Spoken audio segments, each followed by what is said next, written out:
YouTuber movies. Whether you love them or whether you hate them, they were certainly a staple to my childhood. They introduced big names like Logan Paul, Smosh, never mind. Over the years, people have came to the conclusion that YouTuber movies should not be a thing anymore, but I still think that there's a little bit of hope, a little light at the end of the tunnel, if I might say. So that's why today I'm going to be ranking some of the best YouTuber movies out there, starting with the first one, Fred. The Fred movie is basically about this YouTuber who just screams all the time.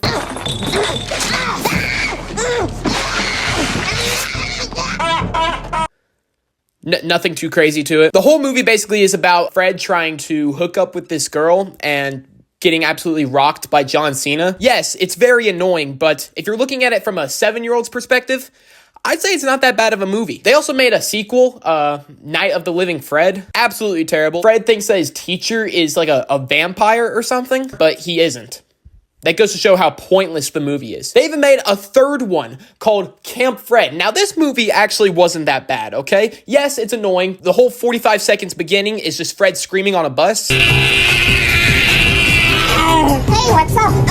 But other than that, not bad. Like I said, looking at a 7-year-old's perspective, not that bad of a movie. So if I had to rank all these movies one by one, I would give Fred 1 a 4 out of 10. Not bad, but definitely not good. I would give Fred 2 a 2 out of 10. It's a pointless movie. There's no point in making it. But Fred 3, I would also give it a 4 out of 10. Like I said, not bad, but definitely not great. The next YouTuber movie I'm looking over is The Thinning. It's with Logan Paul, Peyton List, and that one dude from The Wedding Singer. But if I had to give my honest opinion about it, not a bad movie. Obviously, there's a few things I can nitpick here and there, like the weird camera angles, the bad lighting, and the questionable acting. But other than that, it's not a bad movie. Logan Paul, too, had some pretty decent acting, besides when he had to beat the crap out of every soldier in the movie. They made a second one, which isn't as good as the first one, but it's not bad either. And honestly, I think the VFX, the lighting, and the camera work is better than the first one. So if I had to give The Thinning a rating, I'd give the first Thinning an 8 out of 10. Bravo.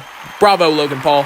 You made a good movie. And I would have to give the second one a 7 out of 10. Nice job. Nice job, Logan Paul. But even though Logan Paul made this extreme masterpiece, he would soon ruin that with airplane mode. And I'm not exaggerating when I say this. It's pretty bad. The whole movie is basically about these Vine creators going to this convention, so they have to take an airplane to go do it, but then, they get pranked. This movie was made back in 2016, but got delayed till 2019 because of some, controversial reasons. So all the jokes in the movie was back when Vine was huge. But it had every single social media star that you can think of, like Logan Paul, King Batch, David Dobrik, Casey Neistat, and Nick Swartzen.